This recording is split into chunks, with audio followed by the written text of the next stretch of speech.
Hello. This is the last lesson from chapter 4. And again, the second part of this lesson looking at solving trigonometric equations. The main difference compared to last day is that these equations will actually be a mix of trigonometric and quadratic equations for the most part. And so we have to apply some of the things we've learned about quadratics. Most of our work will be dealing with the sort of things we saw last day. So here's an example one. This is a quadratic and trigonometric equation. It's really, you can imagine in terms of a composition of functions, we have a tangent function inside a quadratic function. So the first thing we want to realize is that what you see here, that the only new part is this tan squared theta. That there is another way of writing this, the tan of theta all squared. It means the whole thing is squared. And maybe I'll just write everything like this for a second. So now when we're first looking at equations like this, I think it's beneficial to rewrite tan squared theta like this, because that's what it means. It means tan theta, the whole thing, times itself. That's it. Especially actually if I just add 4 to both sides, and maybe I'll rewrite this as plus 4 equals 0. If you look at everything I have highlighted in yellow, it's the form of a quadratic equation, of a pretty common quadratic equation. For example, if off to the side here, I just make a little note. If I was asking us to solve x squared minus 5x plus 4 equals 0, right? The exact same form, but instead of a tan theta, it's x. Hopefully the first thing you would think about is factoring this and find the factors of x squared minus 5x plus 4. What two values multiply to positive 4 and add to negative 5? That's negative 1 and negative 4. And so your two factors are x minus 1 and x plus 4. So your two solutions are x equals 1 and positive 4. And you're done there. And that's a pre-calculus 11 question. All right. Well, exact same idea here, except instead of x, I have tan of theta. But it's still the exact same form, which means I can factor this here in the exact same way as before. Make sure it all equals 0. And find two integers that multiply to 4 but add to negative 5. Well, again, it's negative 1 and negative 4. But this time, instead of x each time, it's tan theta.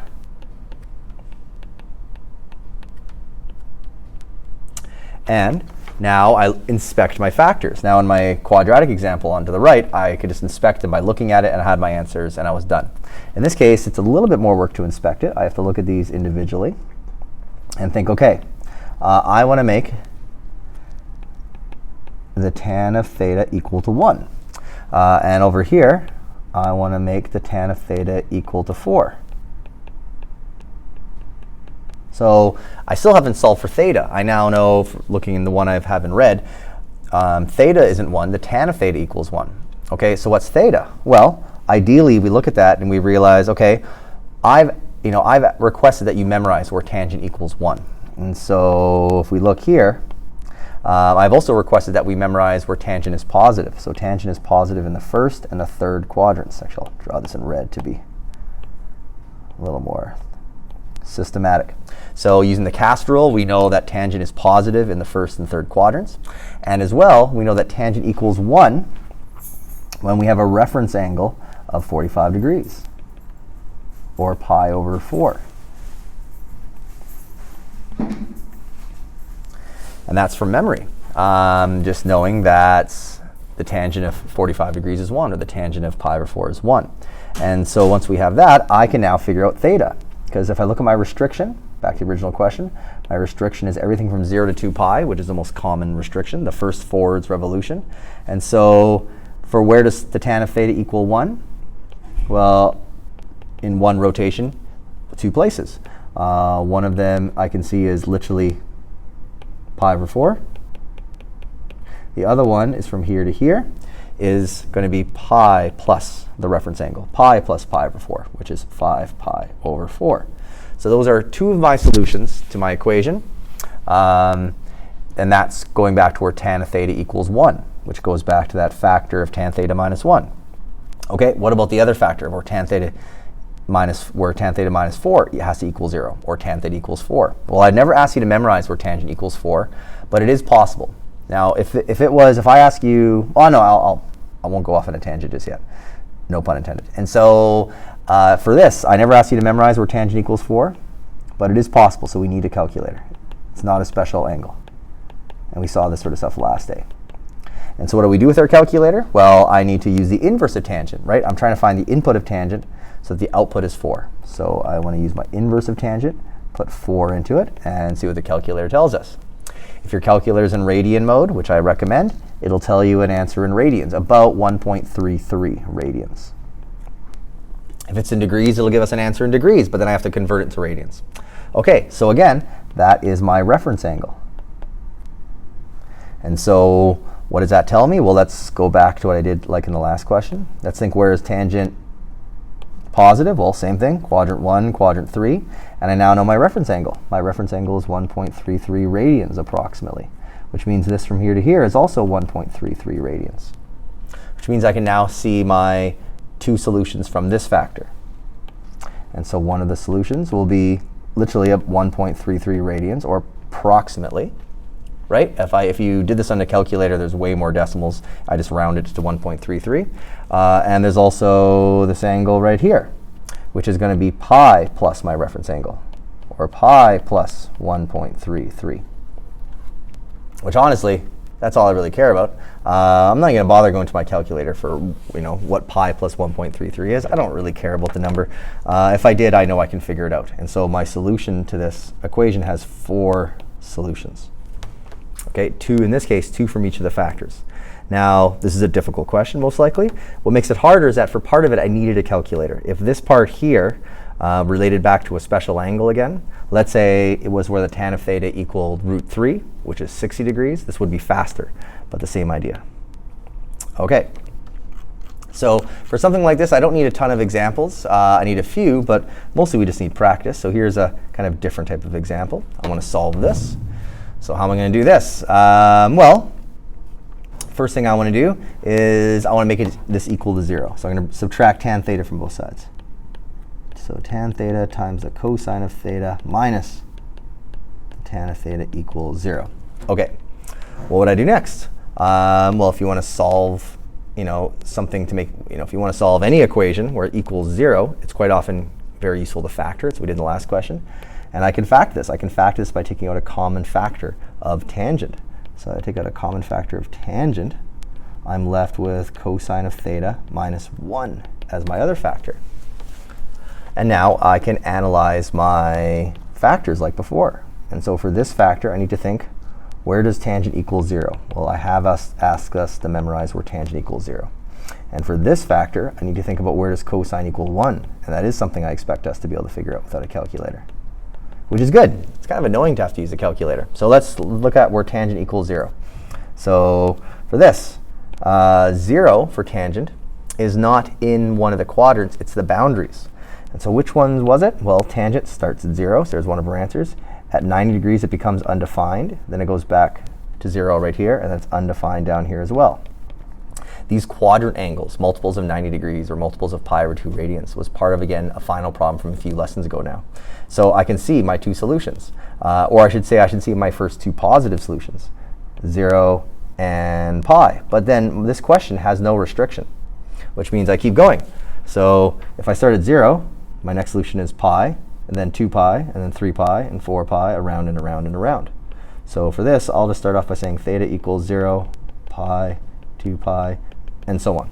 And actually, to be even more detailed, this list goes in both directions. Right? Negative pi, negative 2 pi, all those angles, any multiple of pi will have a tangent equals 0.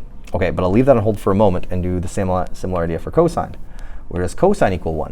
I believe we were talking about this just yesterday. Again, 1 is for cosine, and sine is one of the quadrant angles. And so cosine starts at 1. And then cosine then goes down to 0. Cosine keeps going down to negative 1, goes back up to 0, and around and around and around.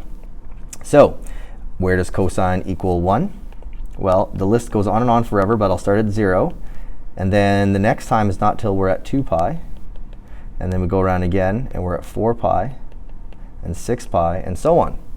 And so how do I summarize all this? Well, really, in the end, every single value in my cosine list is part of my tangent list. right? Every single number in here is also in this list. So really at this point, I can kind of ignore the list here, my list for cosine of where cosine equals 1, because all of those values are part of my list for tangent. So all I really need to look at is where this list right here. How can I express this without making a list? Well, I can say, therefore, theta equals, I could say 0 plus any multiple of pi. Like not 2 pi, because notice, as I go one to the next, I'm adding pi every time. So I could say 0 equals any multiple of pi. But even then, it's kind of silly putting a 0 there. So why don't I just say theta equals any multiple of pi, where n belongs to the integers. And notice what I said here covers all my solutions in both my factors, from where tangent equals 0 and where cosine equals 1. So that is the most succinct answer. All right, I believe I have just one last example. Oh, no, one last example and then a final problem. OK, let's solve this. First, let's make it all equal 0. So 3 cos squared theta, which means 3 times cosine, minus 8 cosine of theta plus 4 equals 0. OK, so again, all those parts highlighted in yellow, I can imagine it if it was just 3x squared minus 8x minus 4 equals 0. To factor that takes a few steps. Again, I'll show you how I usually factor this. If I want to factor something like this, first I would multiply the 3 and the 4 together to get 12. And think of two numbers that multiply to 12 and add to negative 8. Those two integers that multiply to positive 12 and add to negative 8 are negative 6 and negative 2. But there's a 3 in the front here, so I divide each of these by 3, which leads me, if I look at each of these, instead of putting an x here, I'll put a cosine of theta. But now I can see my two factors. And my first factor, since 6 over 3 reduces to 2, is cosine of theta minus 2. And my other factor, I swing the 3 up, 3 times the cosine of theta minus 2. And all this equals 0. And like I've said, I think several times before, I don't really care about how you get from here to here, as long as you can do it correctly without it taking too much time. I'm always showing the same sort of shortcut I generally show, but I know there's lots of ways. And again, all I really did here was factor. Oh, whoa, what happened there? All I really did here was factor 3x squared minus 8x minus 4. And I got factors essentially of x minus 2 and 3x minus 2. Just going from there to there is what I did, except everywhere there was an x, there was a cos theta. But in terms of right now, the cos theta doesn't really matter. I'm just factoring. Now the cos theta starts to matter. So let's look at my two factors. Well, for one of my factors, I need to think about where does cos theta equal 2? Well, that's not possible. Cos theta will never equal 2. If you go into your calculator, if you type in the inverse cos of 2, it'll give you an error, because cosine never equals 2. Remember what I've said before about how cosine behaves. If I go back to this, cosine starts at 1. It then goes down to 0. It keeps going down to negative 1, which is the lowest it gets. Then it goes back up to 0, and around and around and around. Cosine never gets more than 1. It never gets less than negative 1. So cosine never equals 2, which is great. There's nothing more to do for that factor. That factor does not lead to any solutions. I now need to look at this factor and think, where does cosine of theta equal 2/3? Now that's going to be possible, because that's between 1 and negative 1, but it's not a special angle, so I need a calculator.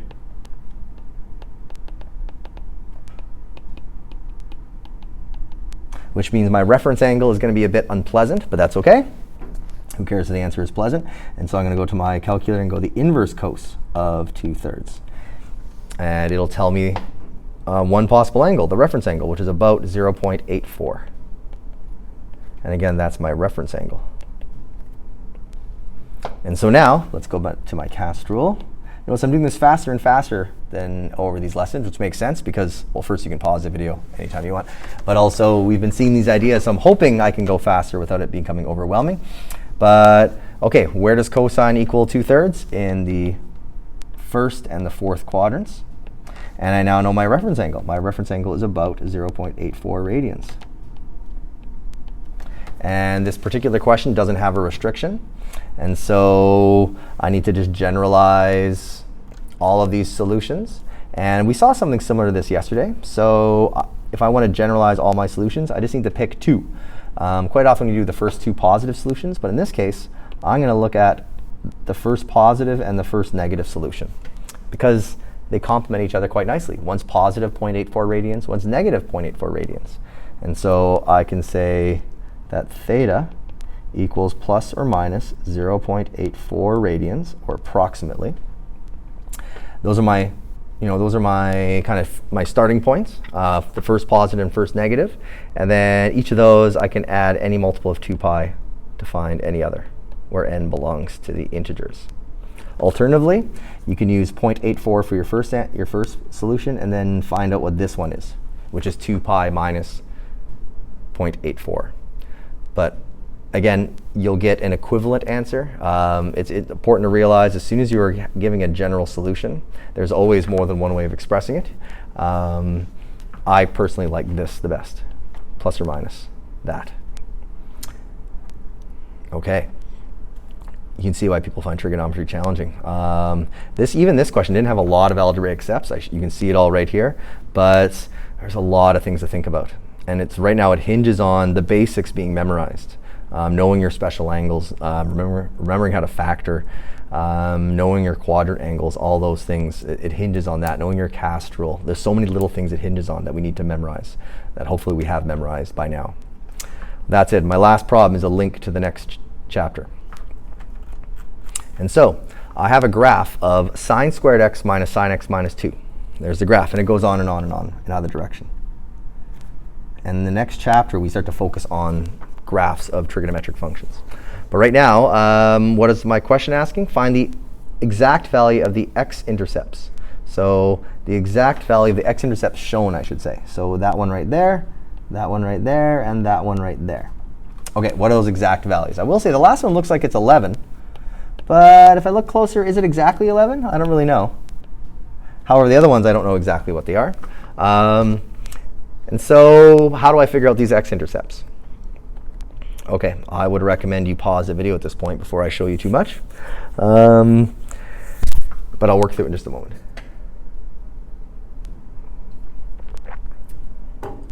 All right, so how am I going to solve this? Well, anytime you want to find the x-intercepts of any function, I don't care what it is, that's, you can always find your x-intercepts when you make your y equal to 0. And so let's make my y equal to 0. And I get 0 equals sine squared x minus sine x minus 2. And now let's solve for x. Well, that's what we've been doing. So once you realize that finding the y-intercept is the same as making your output equal to 0, this really just connects directly back to what we've done before. So now I want to solve for x. First, I need to factor this. And in this case, I just need to find two values that multiply to negative 2 and add to negative 1. That's going to be negative 2 and positive 1.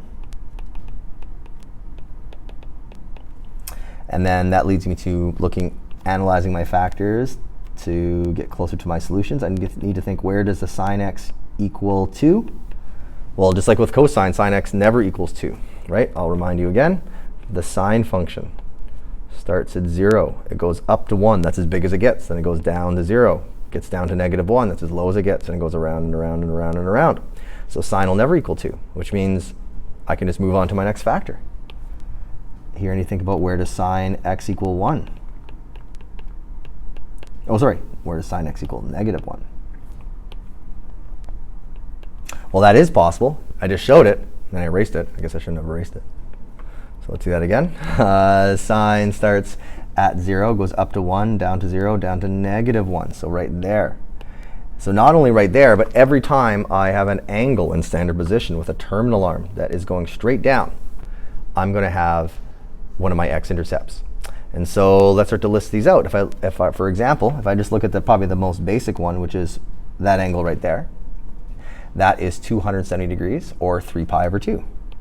So one of my solutions is 3 pi over 2, which that's my first positive solution, which means that must be what this dot right here is. That must be 3 pi over 2, because that's my first positive x-intercept. So what about this one right here? That's my first negative x-intercept, which is going to correspond with my first negative rotation, going backwards. So that angle I just drew right now, I'll erase this one. That is negative 90 degrees, or negative pi over 2. So that's another solution. Negative pi over 2. And that is my angle, my exact value for right here. Which if you decimalize it, you get about negative 1.5, which matches up there. And lastly, the last one I wanted us to label was this one right here, which looks like it's 11. It's not. It's very close, but we'll see in a moment it's not exactly 11. Because how do I find that one? Well, one way of looking at it is to go back to my first one, which was this.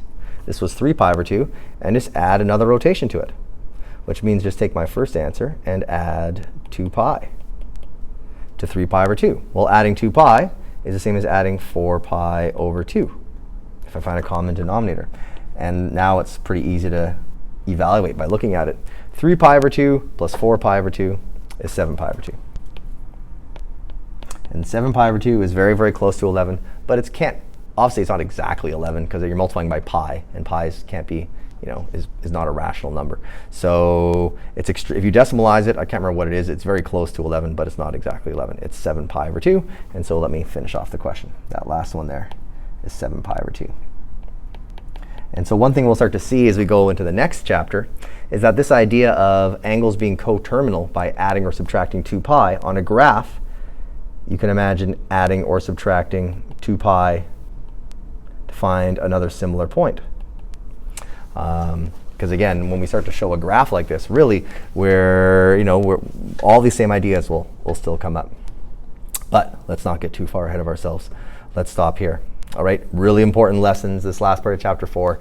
Every chapter in trigonometry will come back to this idea of solving trigonometric equations. So the more work and more you really solidify your basics understanding of this section, the more it'll help you for the rest of this difficult unit.